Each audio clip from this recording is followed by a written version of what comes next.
Magandang gabi sa inyo lahat. Papakita namin sa inyo ang aming bagong pisang sisiw sa incubator. Pinakain muna namin siya ng Jelly Ace at para lumakas sila. At ngayon ililipat natin sila sa ating brooder na ginawa. Yan, dalawang partition yan.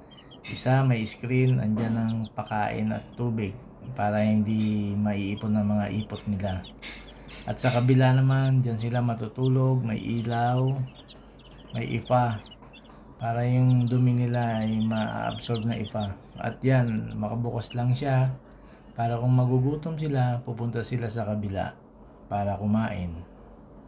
At para malusog sila, hindi sila makakain ng ipot. At salamat pala kay Gary sa nag-aalaga ng sisiw. Masipag na masipag. Salamat sa iyo. Sana ay pagpatuloy natin ang ating gawaing maganda. Salamat!